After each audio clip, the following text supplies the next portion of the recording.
पहला अधिकार, शूद्रों को शिक्षा प्राप्त करने का अधिकार नहीं होगा।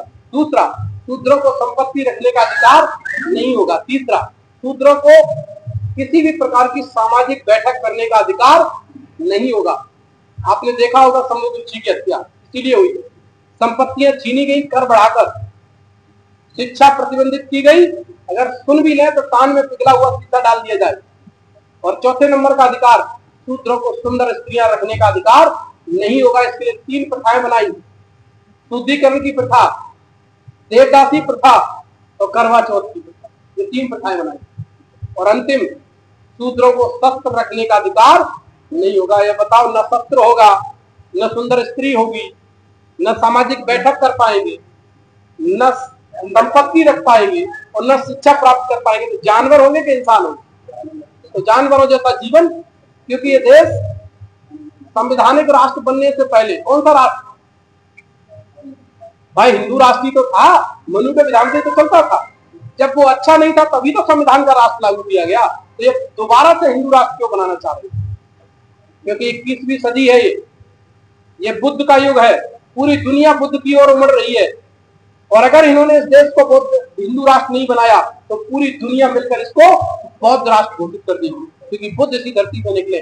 और अगर ये धार्मिक राष्ट्र बन गया तो कोई ताकत फिर इसे चेंज नहीं कर पाएगी। तो इसीलिए वो जल्दी में है।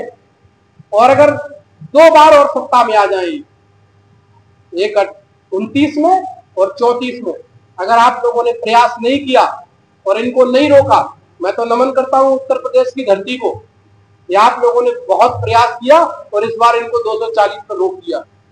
अगर ये 400 पार कर जाते तो ये 29 में ही निर्णय ले लेते हिंदू राष्ट्र घोषित करने का। क्यों ले लेते? उसके पीछे कारण है, क्योंकि पहले इनने लोगों को हिंदू बनाया है। क्या किया है?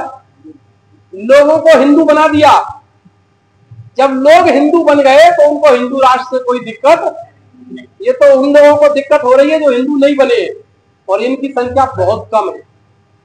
क्योंकि जो हिंदू नहीं बने हैं वो दूसरों को हिंदू ना बने ऐसा कोई काम नहीं करते। जो हिंदू बन गए हैं वो हिंदू धर्म का प्रचार प्रसार और बड़ी संख्या में, हिंदू धर्म का यानी कि ब्राह्मण धर्म का, ब्राह्मण धर्म का यानी कि वर्ण व्यवस्था का, ये प्रचार प्रसार बड़ी संख्या में कर रहे हैं। इसके लिए उन्होंने बाबा, पता नहीं कौन कौन सी देवी कहां से पैदा कर करके, एक हमारे मध्य प्रदेश में 2-3 पैदा कर दिए उन्होंने। लाखों लोग आते हैं उनकी सभा में। ये कौन लोग होते हैं? बागेश्वर नहीं है, एक तो प्रदीप मिश्रा है, बागेश्वर वाला है, एक हमारे यहाँ बालाजी प्रसाद, तमाम है ऐसे। तो ऐसे लोग उन्होंने पैदा कर रखे हैं, क्योंकि उनके पास उनकी विचारधारा के प्रचारक ज्यादा।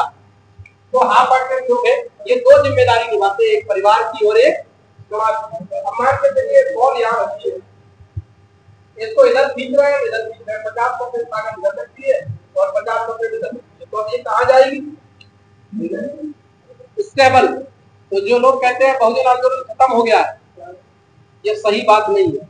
बहुजन आंदोलन स्टेबल हुआ है, स्थिर हुआ है, खत्म नहीं हुआ। स्थिर इसलिए हुआ है कि इसको कौन चला रहा है? हाफ हार्टेड लोग चला रहे हैं। इसलिए क्या हो रहा है?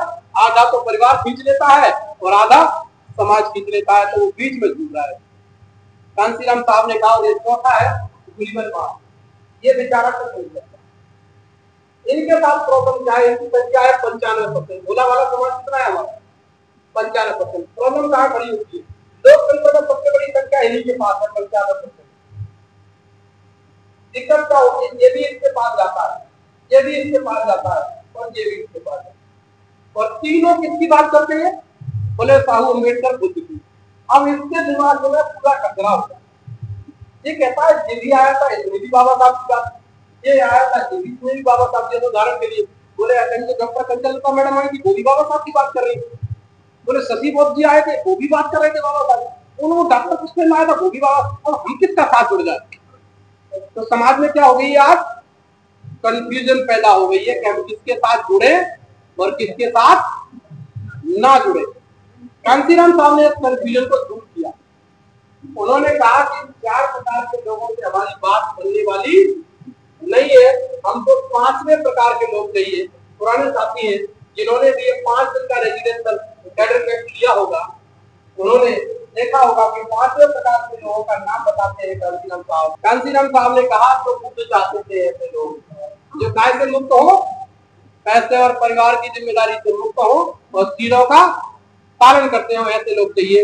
इनको उन्होंने फुल डेमोक्रेसी अम्बेडकर कहा।